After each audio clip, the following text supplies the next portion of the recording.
Hi നമുക്കൊന്ന് പുറത്ത് പോയിട്ട് വരാം. സൺഡേക്കല്ലേ സൂപ്പർ മാർക്കറ്റിൽ പോയിട്ട് കുറച്ച് സാധനങ്ങളൊക്കെ മേടിച്ചിട്ട് വരാമെന്ന് വെച്ചിട്ട് ഇറങ്ങണതാണ്. ഒരു ഗില്ലി പോലെ ഞാൻ തോന്നണക്ക്, പക്ഷെ നല്ല രസമായിട്ടോ ഇതിനൊക്കെ നടക്കാൻ. അങ്ങനെ നടന്ന് നമ്മൾ സൂപ്പർ മാർക്കറ്റാണ് പോണത്. സൂപ്പർ മാർക്കറ്റിൻ്റെ പേരും മേഖല എന്നാണ്. ഇതാണ് ഇവിടുത്തെ വേസ്റ്റ് മാനേജ്മെൻറ്റ് കേട്ടോ. നമുക്കിനി ക്രോസ് ചെയ്തൊക്കെ മെല്ലൊക്കെ കിടക്കണം. നല്ല ഭംഗിയാണ് അൽമാട്ടി സിറ്റി കാണാൻ. അതിലൊരു രക്ഷയില്ല. നമ്മുടെ സമയമായി കിടക്കാം. അപ്പോൾ അതിലോർക്കട്ടെ.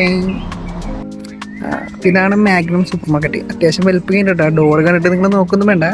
നമ്മുടെ മീനൊക്കെ കിടക്കുന്നുണ്ട്. എന്ന് ചത്ത മീനാണോ അതെന്താ ബക്കറ്റ് ചിക്കൻ, ആർക്കറിയാം. ഫ്രൂട്ട്സ് ആണ്. എല്ലാ സാധനങ്ങളും ഫ്രഷ് ഒന്നും കിട്ടാനൊന്നുമില്ല. നോക്കിയേ,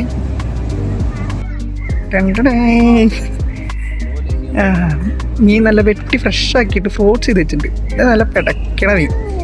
നമുക്ക് കിട്ടിയ സാധനങ്ങളൊക്കെ പിടിച്ചിട്ട് ഞങ്ങൾ കൂടെ ഇറങ്ങി. അപ്പോൾ ബൈ.